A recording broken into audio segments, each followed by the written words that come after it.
कई बार कुछ लोगों के मन में होता है कि भाई हम तो माँ बाप की सेवा करना चूक गए, हम तो माँ बाप की सेवा करना भूल गए, हमें तो ये सब ज्ञान नहीं था, हमने माँ बाप के साथ झगड़ा किया, हमने माँ बाप को बहुत परेशान किया। तो फिर इसका क्षमन करने के लिए क्या करना, अब वर्तमान में हम क्या कर सकते हैं? तो एक बहुत सुंदर बात सनकादिकों ने नारद मुनि को बताई, और यही बात सूत जी धेनु नदी के तट पर शौनक आदि ऋषि मुनि को कहते हैं, और वेदव्यास जी पद्म पुराण में लिखते हैं। बहुत सुंदर बात है। सत्य ये नहीं ना पितृमातृदूष का, तृष्णा कुलाश्चा श्रम धर्म वर्जिता, ये दंभिकामत सरिणोपि हिंसका, ये दाम्भिकामत सरिणोपि हिंसका, सप्ताह यज्ञे न कलो पुनन्तिते। सुंदर बात कहते हैं कि केवल पितृ सेवा नहीं, बहुत सारी बातों में आप चूक गए। एक सत्येन हीना, मानो हम सत्य बोलने में चूक गए। सत्येन हीना माने हमारे जीवन में कभी कभी हम सत्य नहीं बोल पाए, कभी कभी हम झूठ बोल देते हैं छोटे मोटे काम बनाने के लिए। कलयुग है भाई।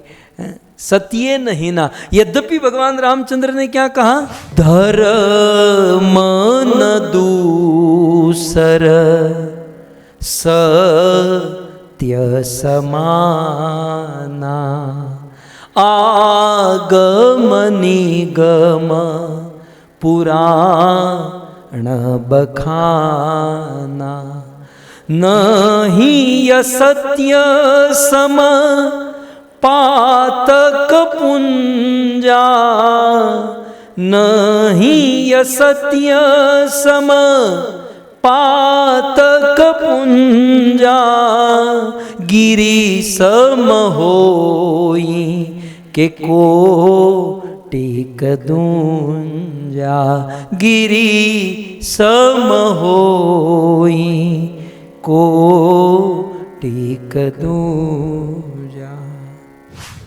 भगवान रामचंद्र के वचन सत्य नहीं ना, वे कहते हैं धर्म न दूसर सत्य समाना। बोले सत्य जैसा दूसरा कोई धर्म नहीं है।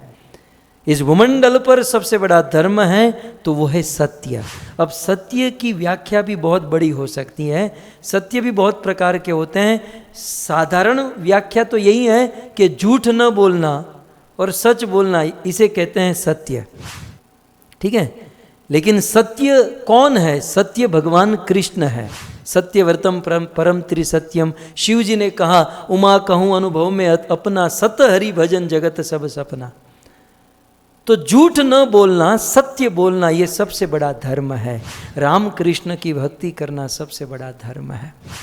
नहीं असत्य सम पातक पुंजा, भगवान राम कहते हैं कि असत्य जैसा और कोई पाप नहीं है और सत्य जैसा और कोई धर्म नहीं है। लेकिन फिर भी हमारे जीवन में कदाचित कभी कभी कहीं कहीं किसी समय किसी जगह पर सत्य चूक गए तो क्या करोगे? तो कहते हैं सत्येन हीना, यदि सत्य चूक गए या जीवन में सत्य नहीं है।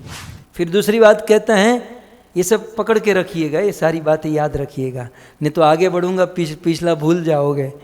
तो सत्येन हीना एक। दूसरी बात है पितृ मातृ दूषका, अपने पितृओं के प्रति, माता पिता के प्रति दूषका, अर्थात अपने माता पिता को दुखी करने वाले। दूषका माने दुखी किए।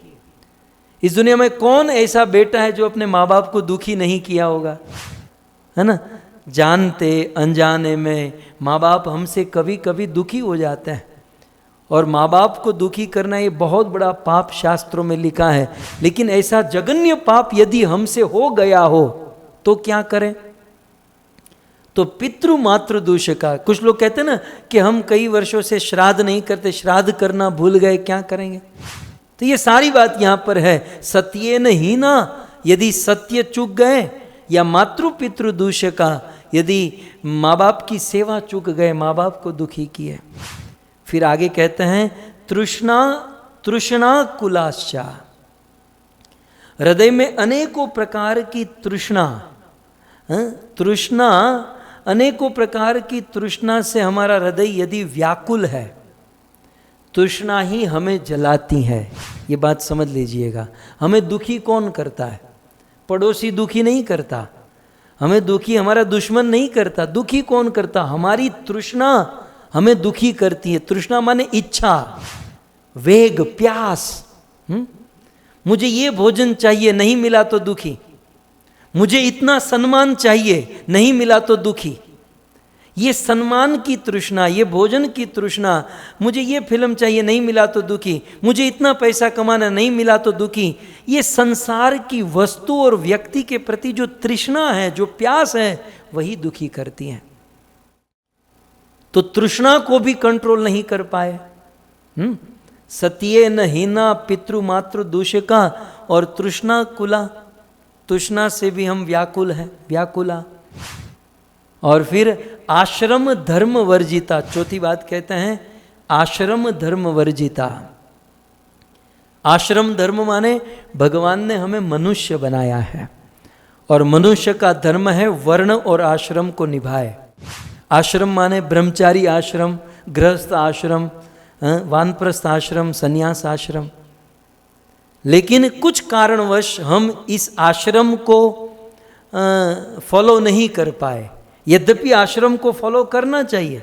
वर्णाश्रम धर्म भगवान ने हमारे लिए बनाए, कृष्ण ने बनाए। भगवत गीता में कहा चतुर्मया वर्णाश्रिष्ट गुण कर्म। तो 25 साल तक ब्रह्मचर्य व्रत का पालन करना, ये निभाना चाहिए।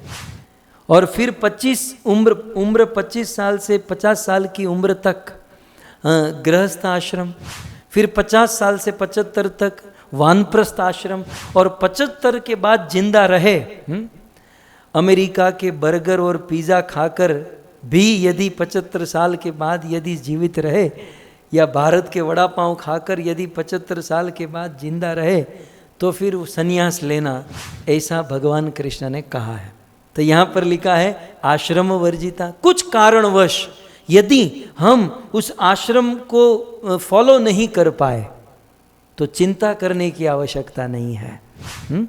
सत्ये न हीना, सत्य चूक गए, मातृ पितृ दूष्य का, मातृदोष पितृदोष कहते हैं ना, ये दृश्य माने दोष, तो मातृदोष हो गया, पितृदोष हो गया। या हृदय में अनेकों प्रकार की तृष्णा प्रकट है, दुखी है, या आश्रम धर्म वंचिता। अब 4 हुए, 5वां है ये दाम्भिका। या फिर हमारे जीवन में इतना दंभ, इतना दंभ, दंभ माने जो हम नहीं है उसे दिखाना, यह है दंभ। एग्जाम्पल दूं, હવે મારે તમારું તો દેવાય नहीं, आपका तो देने में मेरा ही दूं। मैं अच्छा भक्त नहीं हूं, लेकिन इतना सेट होकर आता हूं सज धज कर, तो लगता है कि बस ये वेदव्यास और प्रभुपाद के बाद इन्हीं का नाम आता होगा, मुझे नहीं लगता और कोई होगा। लेकिन ये दंभ है, ये दंभ है। वास्तव में साधु कौन है? अंदर और बाहर एक होता है। अंदर कुछ और, बाहर कुछ और, ये साधु की निशानी, ये कपट है। और मेरे कृष्ण को, मेरे राम को सब कुछ पसंद है, कपट पसंद नहीं है। मोहे कपट छल छिद्र न भावा। राम जैसे राम ने कह दिया कि मोहे कपट छल छिद्र, मुझे कपट पसंद नहीं है। तो यह है दंभ।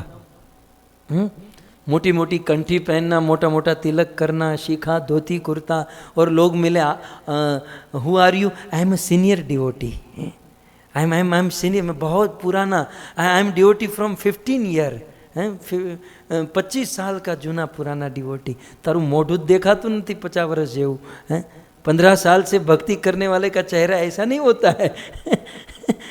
लेकिन क्या करे, दंभ है। अब आप देखिए, हमें बाहर जाने की जरूरत नहीं है। बुरा देखन में चला, मुझसे बुरा न कोई है।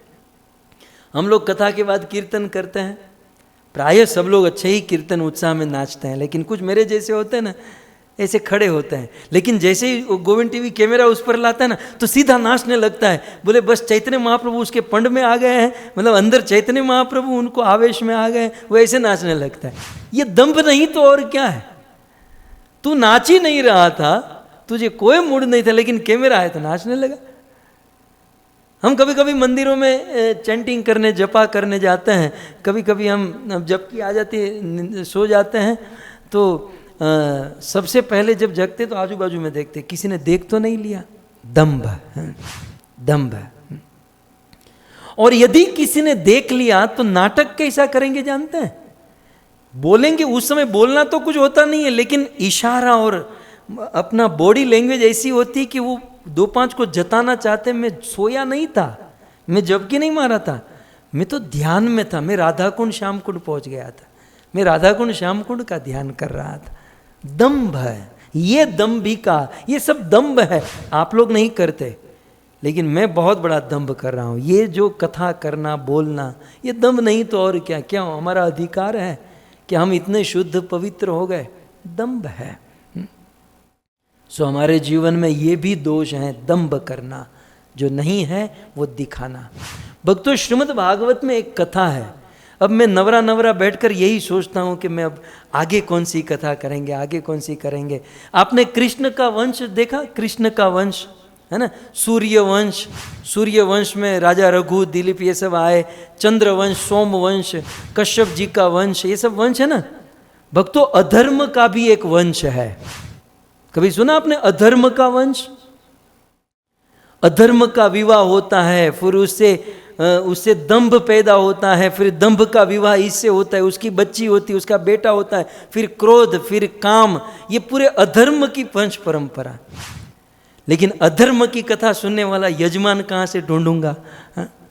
लोग तो धर्म की कथा सुनना चाहेंगे। कोई एक मिल जाए जो अधर्म की। हालांकि श्रीमद् भागवत में कथा है। भागवत के 4थे स्कंध में मैत्रेय मुनि ने यह कथा सुनाई, अधर्म के वंश का वर्णन। आप कभी पढ़िएगा, बहुत सुंदर है, बिल्कुल प्रैक्टिकल है। अधर्म के वंश, कृष्ण वंश वर्णन, सोमवंश, सूर्यवंश, ये सब तो है। लेकिन पहले हम जो कार्य अधर्म में लगे हुए ना, उस वंश को पहचान लेना चाहिए। खैर, तो ये दंभ जो है ना, अधर्म के वंश का ही एक बेटा है। अधर्म के वंश का एक आदमी है, दंभ। सो दंभिका। अब आप समझ गए दंभ। फिर आगे कहते हैं मत्सरिणोपि हिंसका।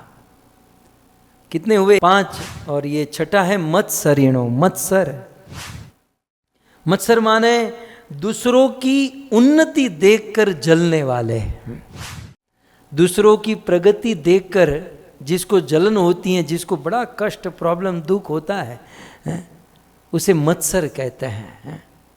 तो मत्सर, ये दोष आप लोगों में तो हो ही नहीं सकता। हम जैसे लोगों में ये दोष होता है। दूसरों की प्रगति को देखकर कष्ट होता है। अरे रे रे रे, ये इतना आगे निकल गया, ये इतना अच्छा गाने लगा, ये इतना अच्छा बोलने लगा। मत्सर, मत्सर। फिर क्या? खींचो धोती, गिराओ उसे। लेकिन हम भी इतनी जोर से गांठ बांधते ना, साले सब टंग जाएंगे, फिर भी नहीं निकलने वाली। इसलिए चिंता मत कीजिएगा। सो मत्सर, मत्सर माने किसी की प्रोग्रेस, प्रगति, उन्नति देखकर परेशान होना। और फिर अंत में कहते हैं हिंसका। हिंसक प्रवृत्ति के लोग होते हैं ना, कुछ लोग हिंसा करने में ही मानते हैं। किसी को मारना, गाली देना, किसी को काटना, झगड़ा करना, क्रोध करना, इसे हिंसक कहते हैं। ठीक है। तो सत्येन हीना, सत्य चूक गए। पितृ मातृदोष का, माता पिता की सेवा नहीं की, मातृदोष, पितृदोष। हृदय तृष्णा से आकुल है। आश्रम वर्णाश्रम धर्म को चूक गए।